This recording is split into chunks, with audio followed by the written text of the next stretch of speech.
اگر میرا یہ عقیدہ ہو کہ نبی صلی اللہ علیہ وآلہ وسلم نے سورج کو واپس کیا تو کیا یہ نبی صلی اللہ علیہ وآلہ وسلم کی طرف غلط بات منسوب کرنا ہے؟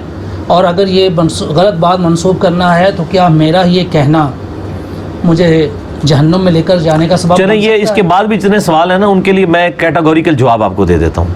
یعنی آپ نے جو کہ کیٹاگوریکل کوشچن کیا تو کیٹاگوریکل جواب لیں کہ جن احادیث کے بارے میں امت میں اختلاف پایا جاتا ہے ہمارے سلف کے علماء کے اندر اس کی صحت کے بارے میں، اس میں کوئی شخص مختلف نظریہ رکھ سکتا ہے کسی کمزور روایت کی بنیاد کے اوپر بھی، اگر اس کو کسی اور نے صحیح کہا ہوا ہے. اس کی وجہ سے کسی کا کوئی بدعقیدگی والا معاملہ نہیں ہوگا. البتہ ایسی چیز جو ہماری ٹچ سٹون ہے، قرآن بخاری اور مسلم سے ٹکرا کے 180 ڈگری آ جائیں عقیدے، تو ان کو تو ہم نہیں مانیں گے. اس پہ میرا کیا نبی علیہ السلام نے چاند دو ٹکڑے، میرا جواب میں مکمل کر لیتا ہوں.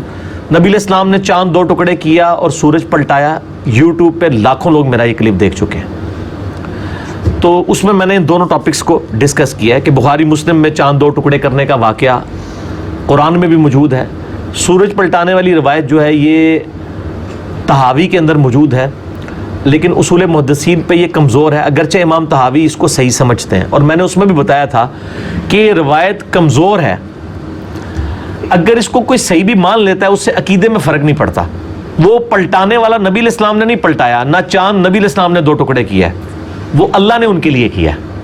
یہ بیسیکلی اس تھیم کو، اور میں نے اس میں بتایا کہ بخاری مسلم میں حدیث ہے کہ جو جوشوا نبی تھے، یوشع ابن نون، جب وہ قتال کر رہے تھے تو انہوں نے دعا کی تھی کہ اگلا دن ہفتے کا آنے والا تھا، ہفتے کے دن یہودیوں کے لیے قتال منع تھا، تو انہوں نے کہا یا اللہ آج کے دن ہمارے لیے دن لمبا کر دے تاکہ ہم آج ہی فتح حاصل کر لیں، ادروائز ایک دن کا گیپ آ گیا تو کافروں کو پھر سنبھلنے کا موقع مل جائے گا.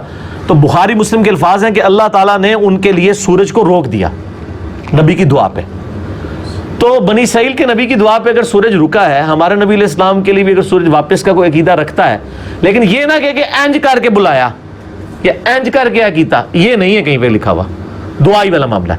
تو اس میں اور ویسے اس واقعے میں کئی ایک حکم موجود ہیں جس میں آ رہا ہے کہ حضرت علی کی نماز قضا ہو گئی. اب اگلا سوال یہ ہے کہ نبی علیہ السلام نے نماز پڑھی تھی تو حضرت علی نے نبی علیہ السلام کے ساتھ ہی کیوں نہیں تھی نماز پڑھ لی؟ نبی علیہ السلام کی بھی کیا قضا ہو گئی تھی؟ یعنی وہ ٹیکنیکلی اتنی اس کی انجینئرنگ واقع کی جائے نا تو بڑے سکم موجود ہیں.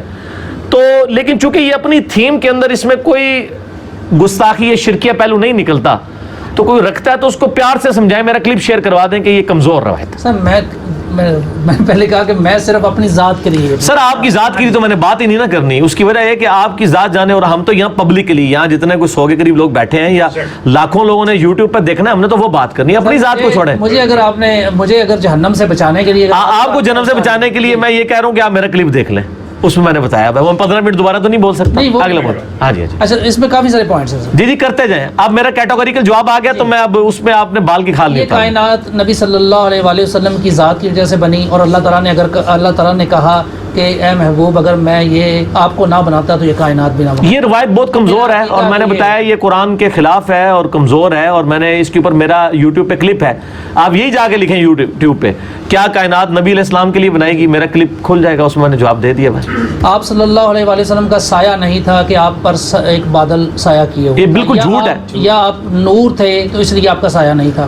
یہ دونوں باتیں اس حوالے سے جھوٹ ہیں کہ نبی علیہ السلام سپیشیز کے طور پہ نور نہیں تھے بلکہ انسان تھے. ویسے نور ہدایت تو آپ سے سنم ہے، آپ کے اصحاب بھی ہیں، اہل بیت بھی ہیں، قرآن بھی ہے، بخاری بھی ہے، مسلم بھی ہے، سراج منیر ہے.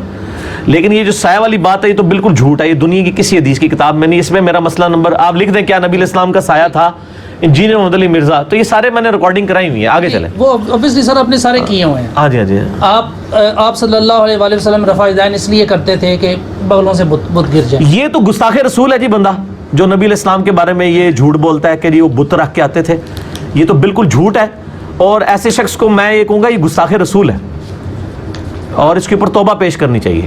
حضرت آدم علیہ السلام کی دعا جو تھی وہ نبی صلی اللہ علیہ وسلم، وہ بھی اسی کے اندر آتا ہے، وہ ایک ہی روایت ہے. یہ روایت کمزور ہے. قرآن میں قصہ آدم اور ابلیس 7 دفعہ ہے، کہیں یہ بات مینشن نہیں ہوئی ہے. یہ بالکل کمزور روایت ہے. نبی صلی اللہ علیہ وآلہ وسلم کو مطلق غیب کا علم تھا. یہ دنیا میں کسی کا بھی عقیدہ نہیں ہے کہ مطلقاً غیب کا علم تھا. وہ اللہ کی اطاعت سے مان رہے ہوتے ہیں اور مستقل بذات غیر مستقل وہ فرق کرتے ہیں, بیچ میں ڈنڈی مارتے ہیں مجھے پتہ ہے, اور وہ یہ اصل میں ڈنڈی وہاں مارتے ہیں جہاں وہ کہتے ہیں کہ نبی علیہ السلام کو اللہ نے یہ اذن دے دیا ہے کہ ان کے پاس اب خود سے ہی کیپیبلٹی آ گئی ہے, اللہ کے دینے پہ ہی بے شک آئی ہے, کہ وہ جب چاہیں معلوم کر لیتے ہیں. جیسے آپ دنیاوی طور پہ ایک بندے کے پاس کمپیٹنسی ہے کہ وہ چائے بنا سکتا ہے, تو آپ جہاں پہ بھی اس کو آپ دودھ پتی دے, دودھ اور پتی اور چینی دیں, وہ چائے بنا لے گا. اسی طرح وہ سمجھتے ہیں کہ نبی کے پاس اللہ نے اس کو ایسی کوالٹی دے دی ہے کہ وہ جب چاہے خواب معلوم کر دیتا, دی اللہ نہیں ہے. یہ عقیدہ تو قرآن و سنت کے بالکل خلاف ہے.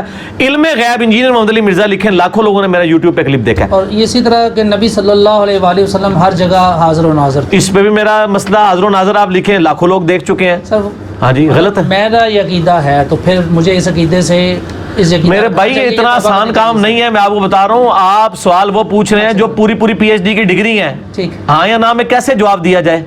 ہم یہ کہتے ہیں وہ پورے دلائل کے اوپر چیزیں کھڑی ہوئی ہیں, ٹھیک ہے نا جی. آپ مجھ سے ہاں یا نہ میں جواب نہ لیں, اس کی وجہ یہ کہ ہاں یا نہ میں جواب اتنا آسان ان معاملات میں نہیں ہوتا. آپ دنیا میں کوئی بھی مجھ سے سوال کریں گے نا, سوائے جو یونیورسل ٹروتھ ہے ان کے علاوہ کسی کا جواب بھی ہاں یا نہ میں نہیں آتا. وہ درمیان کی ایک راہ ہوتی ہے.